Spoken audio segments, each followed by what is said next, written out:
Bonsoir à toutes et à tous et merci à vous de nous rejoindre pour cette nouvelle édition de votre journal de 22h. Voici les titres qui vous seront développés.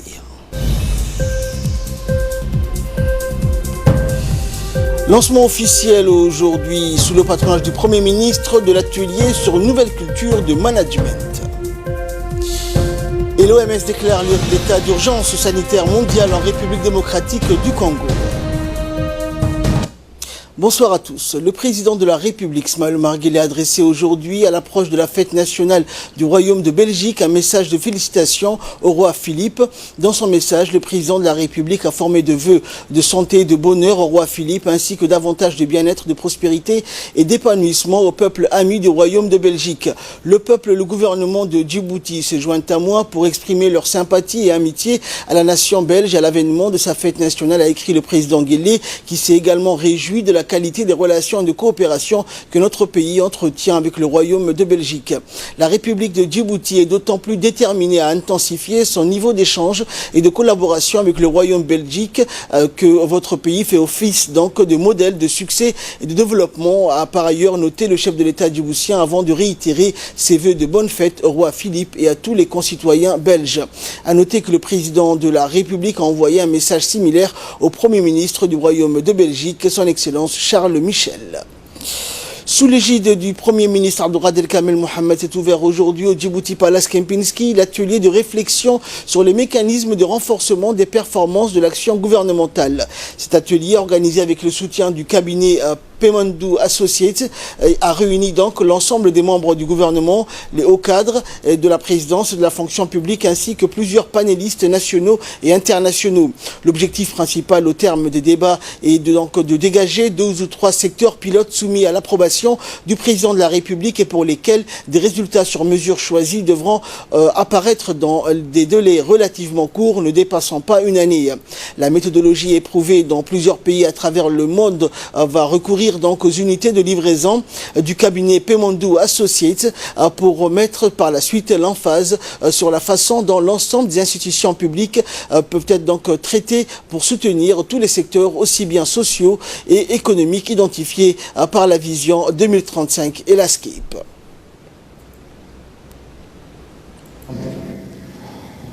Et d'identifier nos objectifs à réaliser dans les années à venir sur la base de tout le travail qui a été fait. Je félicite également le travail de l'équipe de la primature qui a produit qui a préparé cet atelier avec la participation d'un grand cabinet international, Pemandou. J'aimerais attirer l'attention sur les chiffres qui ont été utilisés. Beaucoup de ces chiffres ont été modifiés récemment avec la révision des comptes nationaux. Le caractère optimiste de notre développement, on a besoin de le mettre en phase par rapport aux derniers chiffres qui ont été produits. Et dans son intervention, le Premier ministre a précisé que cette rencontre de haut niveau émane de la nouvelle attente du président de la République qui a réitéré cette directive dans son discours à la nation le 27 juin dernier. C'est le début d'un travail donc de mesure des performances gouvernementales que nous entreprenons aujourd'hui, a poursuivi également dans son intervention le Premier ministre Abdelkader Kamel Mohamed, que je vous propose de suivre. Nous organisons aujourd'hui, avec le soutien du cabinet Pemandou Associates, se situe dans la ferme volonté qui nous anime pour renforcer l'esprit d'équipe du gouvernement et la solidarité gouvernementale. Mais aujourd'hui, nous devons en outre répondre à une nouvelle attente du président de la République, celle qui consiste à mesurer, exposer les performances de nos actions. Devant les rapides et indéniables progrès économiques et sociaux, le président de la République nous a demandé de mettre en œuvre tous les moyens pour mesurer l'action gouvernementale. Après nous en avoir exprimé sa volonté dans la feuille de route du nouveau gouvernement, il a réitéré cette directive dans son discours à la nation le 27 juin dernier. Tous nos concitoyens doivent maintenant comprendre dans le détail ce que le gouvernement fait pour le pays. Il faut donc aujourd'hui que nous répondons à la confiance que le président nous a accordée.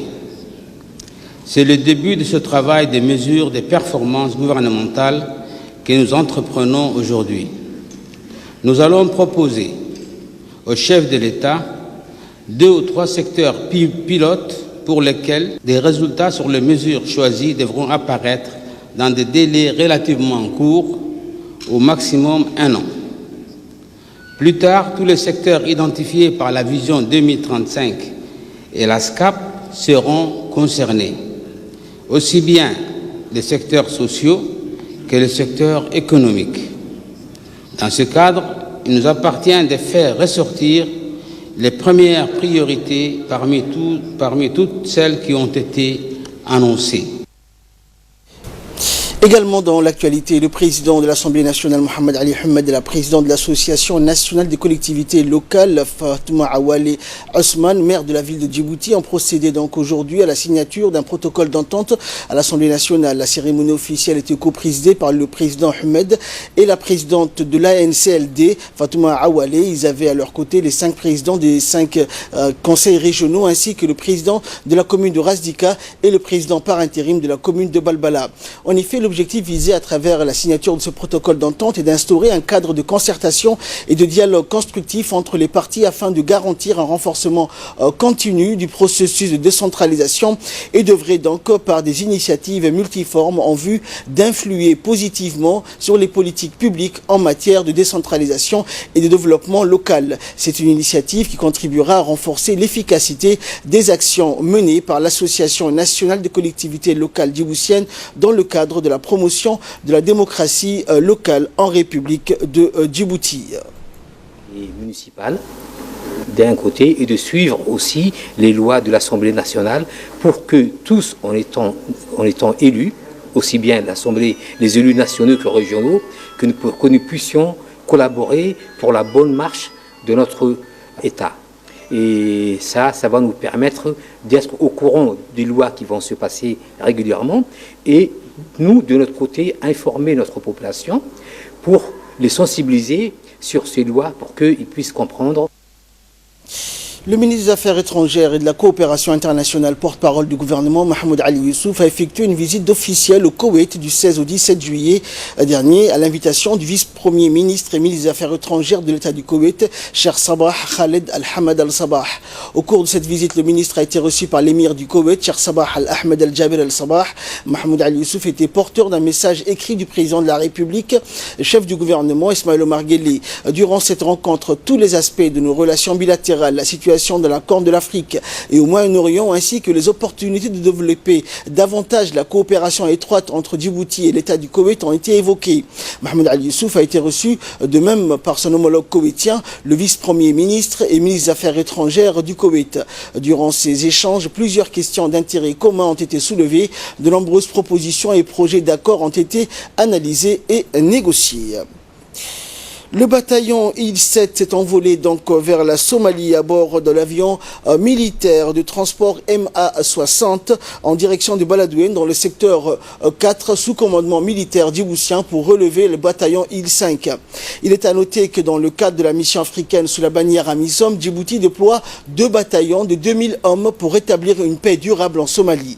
Arrivé en 2017 à Baladouine, le bataillon IL-5 est parvenu au terme de son mandat et doit être relevé. C'est dans cette optique que le bataillon IL-7 a été mis sur pied après une formation continue de 12 mois à Mariama en territoire national dans le cadre des préparatifs opérationnels. Le bataillon IL-7, enrichi d'une expérience considérable, s'est apprêté à relever le bataillon IL-5. Cet événement important fut placé sous l'égide du ministre de la Défense chargé des relations avec le Parlement, Hassan Omar Mohamed Burhan, et en présence du général du corps d'armée, le général Zakaria Cheikh Ibrahim, chef d'état-major général des armées. Était également présent présents le colonel Mohamed Jama Doualé, commandant la garde républicaine, le colonel Abdullahi Abdi, directeur de la police nationale, et les hauts responsables des forces armées djiboutiennes.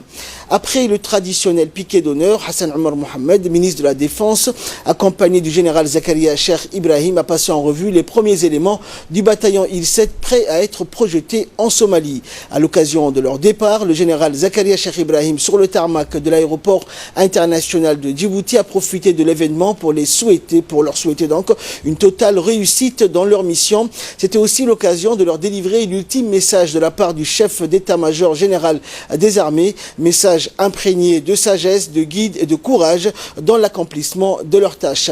Fort d'une expérience de 6 bataillons déployés depuis 2012, la République de Djibouti a toujours soutenu son pays voisin, la Somalie. Il s'agit aujourd'hui des premiers éléments de relève qui ont pris le chemin de Baladouine, avec à leur tête le chef de bataillon IL-7, le commandant Abdullahi Moussa et son staff. Cette opération de relève donc complexe nécessite une préparation minutieuse et va durer 2 semaines.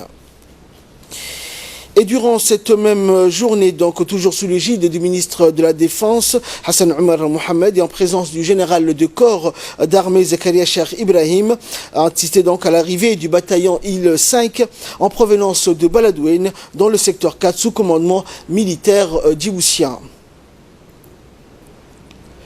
Et donc, hormis le ministre de la Défense et également donc Hassan Omar Mohamed Burhan, accompagné du général Zakaria Cheikh Ibrahim, qui ont assisté à cette cérémonie d'accueil, le colonel Mohamed Jama Doualé et bien sûr plusieurs hauts responsables militaires nationaux. Rappelons que le bataillon IL-5, déployé depuis 2017, a passé 2 longues années à Baladouine, en territoire hostile situé dans le secteur 4, dans le cadre de la lutte contre les milices Al-Shabaab. En effet, Djibouti participe depuis 2012 au rétablissement de la paix de notre pays, frère, la Somalie, sous la bannière AMISOM diligentée par l'Union africaine à travers le déploiement de 2 bataillons forts de 2000 hommes.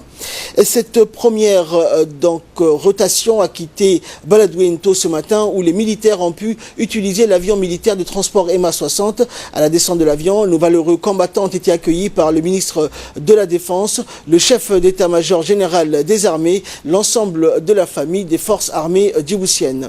En guise de bienvenue, les soldats ont pu partager par la suite un repas chaud autour d'une table avec le général et le ministre.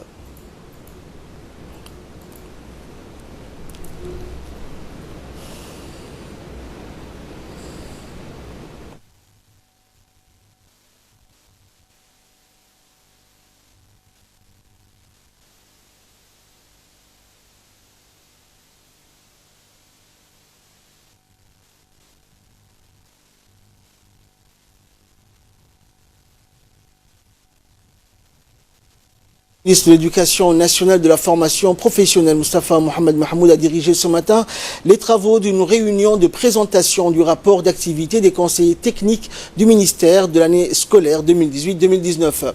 La rencontre s'est déroulée donc au siège du MENFOP. Le ministre a d'abord loué le travail de l'ensemble des conseillers techniques pour la réussite de la cérémonie de remise des diplômes du bac dans les 5 régions de l'intérieur. Par la suite, il n'a pas manqué de féliciter et remercier les conseillers techniques qui ont effectué un travail bien organisé. Le ministre s'est dit satisfait du bon déroulement de la cérémonie de remise des diplômes du bac 2019.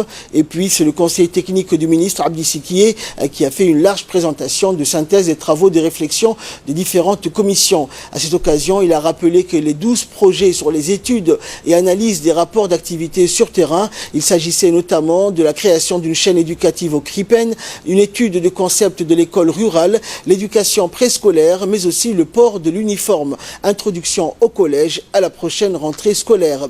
L'occasion pour les différentes commissions et le ministre d'avoir des échanges fructueux autour des questions concernant les moyens et les pratiques définies dans les études et les rapports d'activité réalisés par ces conseillers techniques durant l'année scolaire 2018-2019.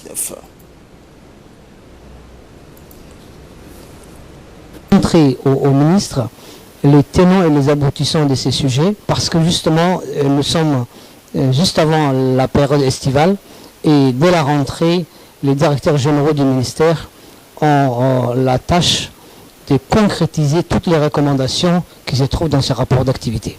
Et ainsi, nous avons voulu montrer au ministre que les conseillers techniques sont là à ses côtés. La région d'Arta a abrité hier une cérémonie d'inauguration de l'agence régionale de Salam Africa Bank. Cette cérémonie d'inauguration s'est déroulée sous l'égide du ministre de l'Énergie, Younis Ali Guedi, natif de la région, et a vu donc la présence des autorités de la région et des responsables de la Salam African Bank. L'ouverture de cette agence régionale vient à point nommé pour remédier et mettre fin au déplacement de la population de cette région vers la capitale pour bénéficier des services bancaires. Rappelant que depuis son installation à Djibouti, Salam Africa Bank, fondée sur la base même des législations islamiques, a fortement contribué au développement économique du pays à travers des investissements qu'elle a consentis, que ce soit dans l'immobilier ou encore dans le développement industriel et commercial.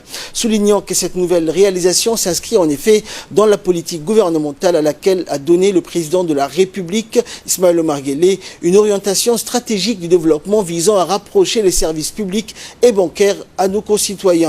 Le président du conseil d'administration a dans son intervention rappelé que la Salam African Bank est toujours prête et à chaque instant de servir leurs clients de tous les milieux sociaux et de toutes les professions, à savoir commerçants ou autres, dans leur démarche au niveau bancaire.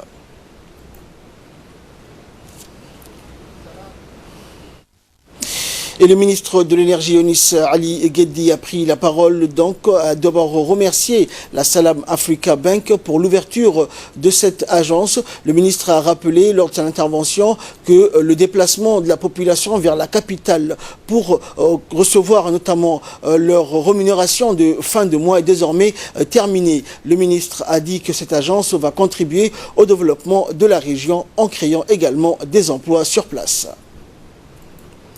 Et de là, nous passons à l'actualité internationale. L'OMS a déclaré l'état d'urgence sanitaire mondial en République démocratique du Congo. L'Organisation mondiale de la santé a pris ses décisions 3 jours après l'apparition d'un premier cas d'Ebola à Goma, ville d'1 million d'habitants au carrefour entre le Rwanda et l'Ouganda. Le gouvernement congolais a accueilli la nouvelle de façon mitigée, très critique envers le possible rôle des ONG en coulisses pour lever des fonds. L'épidémie d'Ebola a déjà tué 1668 personnes dans toute la région du Nord Kivu en près d'1 an. L'OMS a aussi annoncé que l'épidémie de rougeole en RDC avait déjà tué plus qu'Ebola et le choléra réuni cette année, soit 1981 personnes pour 115 000 cas depuis le 1er janvier. La dernière fois que l'OMS a déclaré l'état d'urgence sanitaire mondial, c'était en 2014 pour la grande épidémie d'Ebola qui a tué 11 000 personnes en Afrique de l'Ouest. L'Union européenne ouvre une enquête sur Amazon. La Commission aimerait savoir si le groupe américain utilise à son avantage les données des marchands indépendants qui vendent des produits sur sa plateforme de vente et veut examiner de près les pratiques commerciales de la société pour voir si elle enfreigne les règles antitrust de l'Union européenne. Nous allons coopérer avec la Commission européenne, a réagi Amazon dans un communiqué. Amazon, comme Google et Facebook, fait partie des cibles régulières des autorités de régulation commerciale. Malgré les amendes parfois astronomiques qui leur sont infligées pour violation des règles de concurrence, la GAFA ont une telle puissance financière que les experts doutent de l'efficacité des sanctions. En l'espèce, donc, Amazon se porte bien et même plutôt très bien. Son Prime Day, opération mondiale de soldes pour ses clients Prime, a généré, selon la banque JP Morgan, plus de 5 milliards de dollars en 2 jours, et les revenus d'Amazon ont encore augmenté de 30% donc en 2018, et Jeff Bezos, son patron, est l'homme le plus riche du monde. Et enfin, au Japon, un studio d'animation a été ravagé par un incendie ce jeudi à Kyoto, au Japon. Selon les pompiers, le bilan provisoire fait état de 24 morts et de 35 blessés. Plus d'une vingtaine de personnes seraient toujours portées disparues. Le feu s'est déclaré donc dans un immeuble de la compagnie Kyoto Animation et aura été maîtrisé au bout de 3 heures d'intervention. Selon la police, l'incendie pourrait être d'origine criminelle. L'auteur des faits serait un homme d'une quarantaine d'années qui aurait versé de l'essence dans le studio avant d'être blessé et transporté à l'hôpital. Un suspect aurait été appréhendé selon la télévision publique japonaise NHK. Le bilan est pour l'instant provisoire et ne cesse de s'alourdir.